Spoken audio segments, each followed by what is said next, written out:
Sam, so speaking of movies, did you feel like this was a familiar script as this game was wearing on Saturday? Familiar in the Rhule era, yes. And this time it went the right way for Nebraska. But this is the 13th time in his tenure, and that's not very many games, that Nebraska's held an opponent to 14 or fewer points. Yeah. And so these games are becoming very common. Now, the key to that is this is the 13th time they've done that. They have not won all 13 of those games. They've actually lost, 3 or 4 of them. So, I think this is the kind of football that you can expect. Obviously, you want Nebraska's special teams to be better, and you want the offense to capitalize a little bit more. But this is the kind of football that Matt Rhule wants to play. He wants to play defense.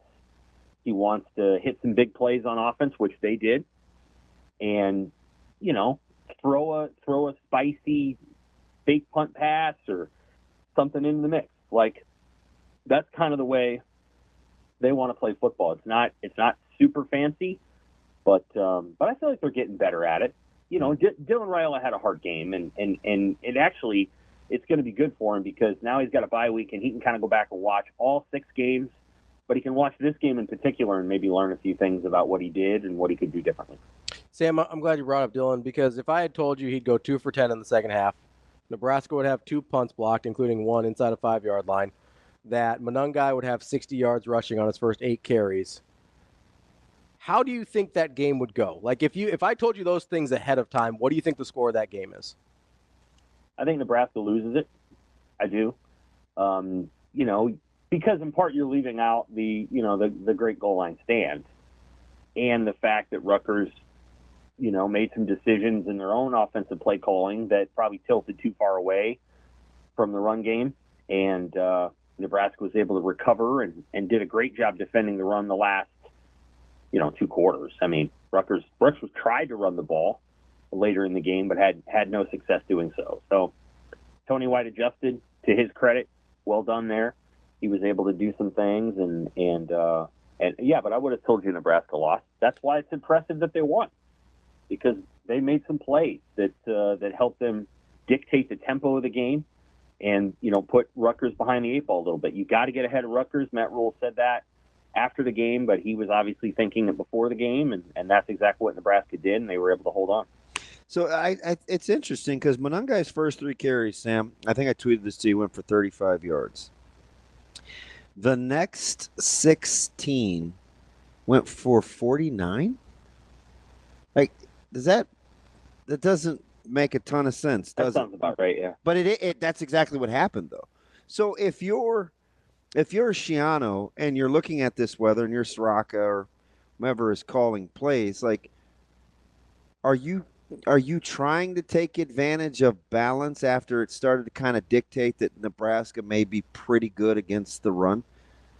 I know we say, like, whoa, Rutgers, what were you doing? But given the conditions and how the game was flowing, you thought they just panicked a little too early? I did. I think they went away from the run a little too early, yeah.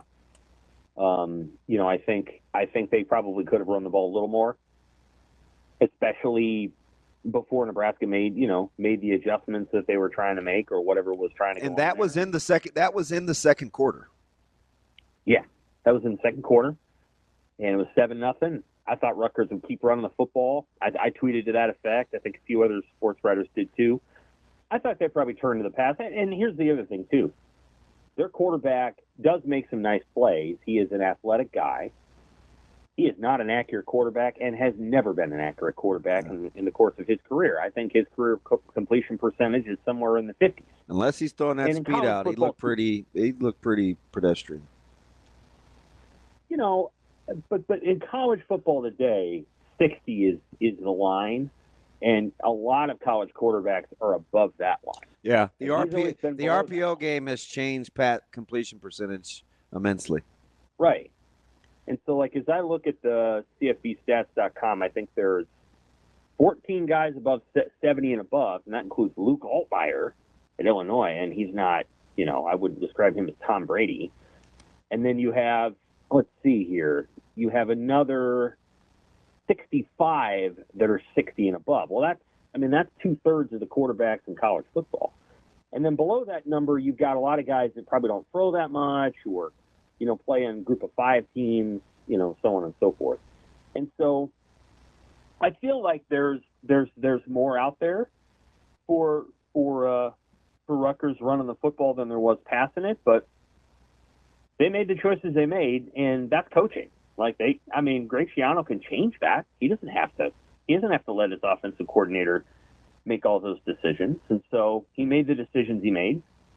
I don't think they were very good.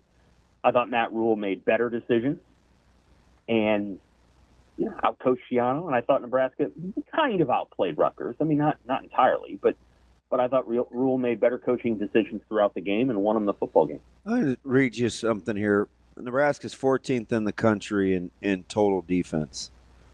Number 1 is Ohio State. Number 4 is Penn State. Number 6 is Minnesota. Number 7 is Indiana. Number 8 is Washington. Tied at 10 is Oregon.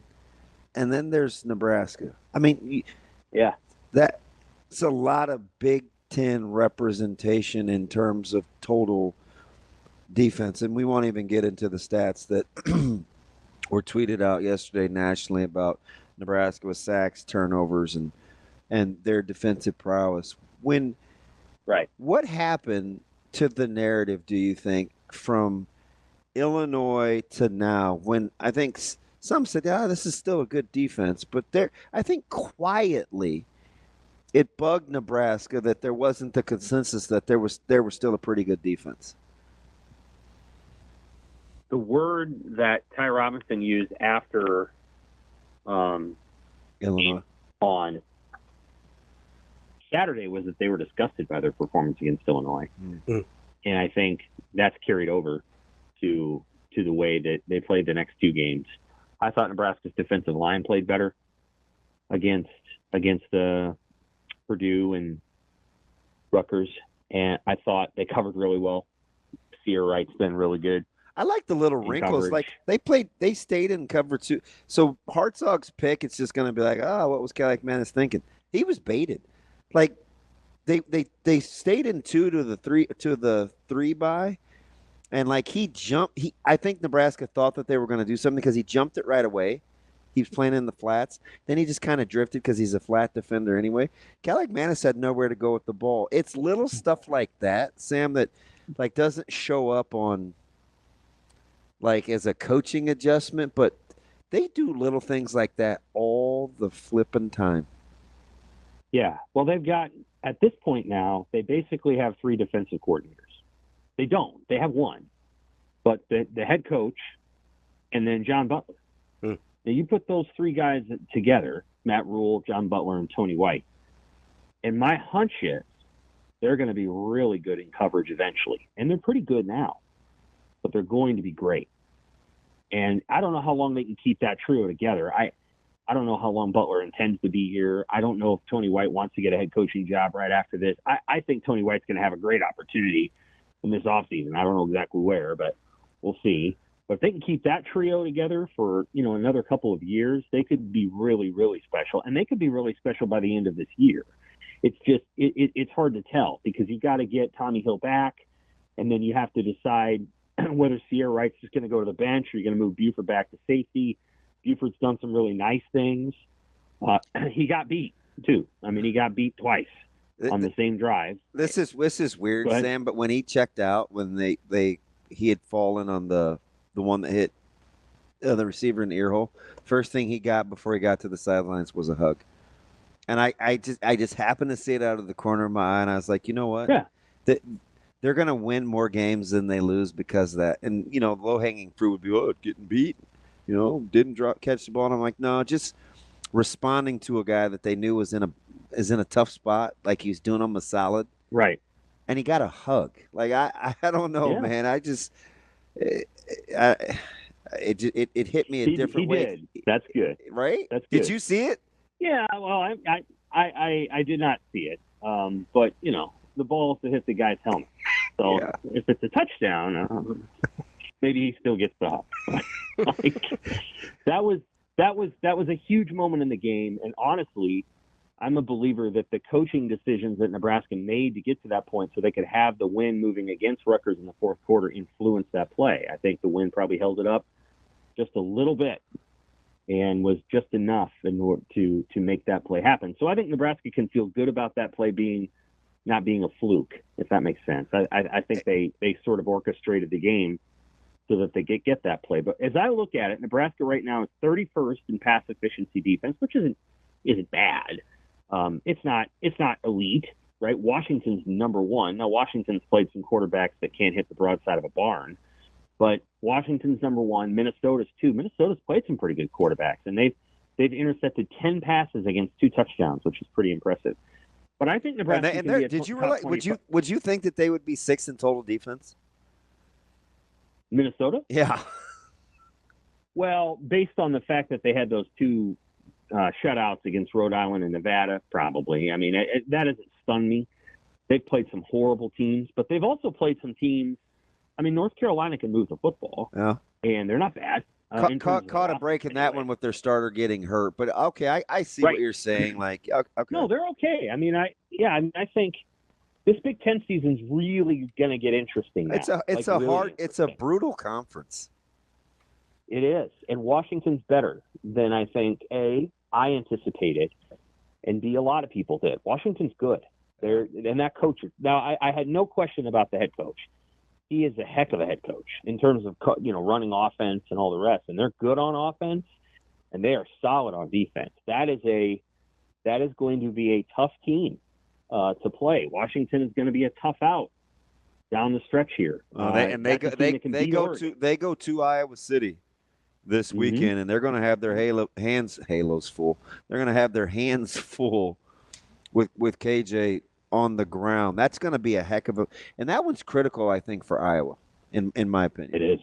Like that. It's very important. That is a sneaky big game for Iowa.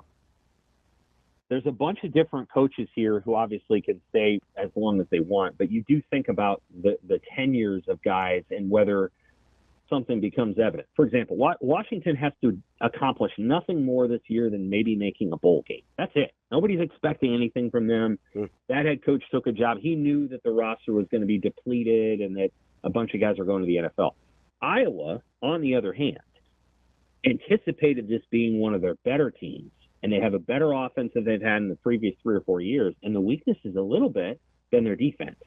And if they lose to Washington and they all of a sudden now they have 3 losses and they still have a couple of games down the road, you start to ask the question of, okay, how many years is Ferentz going to be there? And then with PJ Fleck, if for whatever reason their program kind of collapses down the stretch here and loses 2 or 3 more, how many more years are you going to keep rowing the boat when the boat hasn't exactly gotten beyond a certain level? And so, there's all those questions sort of swirling about, and the teams that had to do nothing more than be competitive this year, Washington, Indiana, a few others, have absolutely done that. You think there's something to playing with house money? There is, and I think there's also something to, having a really experienced head coach. And so Indiana's got one, and actually Washington does too. The guy hasn't been a head coach for a long time, but he's been a coach for a long time. And I think those things help a lot. I think you're seeing Purdue go through it a little bit with their head coach, and I feel for him. I mean, they're going to have – I was talking to a reporter out in West Lafayette, and one of the things he said is we're just expecting them to go 4-8 every year in this new era because they can't compete transfer portal wise, and they can't get NIL the same way that Nebraska or some of these other schools can. And so their expectation at Purdue is that it's just going to be a hard life from here on out until they figure out a revenue sharing system or some other way for Purdue to be competitive financially, and Purdue just doesn't have enough players. So there's going to be it's a super interesting Big Ten season. It's only halfway done, and the only thing I feel good about is at the end of it, Ohio State and Oregon are probably going to be the top 2 teams, but everything else seems completely up in the air, including Penn State. We'll see. We'll learn a lot more about Penn State in the next 3 or 4 weeks. Yeah, they're at SC. They are this weekend. And Penn State, I was saying in the first segment, Penn State's a hard team for me to get a gauge on because I thought Bowling Green. I was like, okay, hey, blip. But then I watched Illinois again, and I'm like, well, they only punted once. They went a +2 in turnovers. They probably should have been better in that one. And then last week, I UCLA just may be running out of capable bodies over time because that wasn't overly impressive in my opinion. I don't know about, but they're undefeated, you know. Right. They go to USC, then the bye week, then they go to Wisconsin. Won't be easy. Then they host Ohio State, and then they host Washington. And those are the 4 games that you'll learn a lot about their program over the next. I think this is an incredible weekend for college football. I kind of it is. There's a ton of good games. There's a ton of good games, and like there's 2 very different kinds of games right at the top. So Ohio State and Oregon, the 2 teams don't really know each other. They're both very good, but they don't, they haven't been playing for a million years. And then the other one's Texas, Oklahoma. And that's the one game where you can say Texas is a better football team, and Texas might win by 50. Oklahoma might win the game, though, because those 2 teams know each other so well.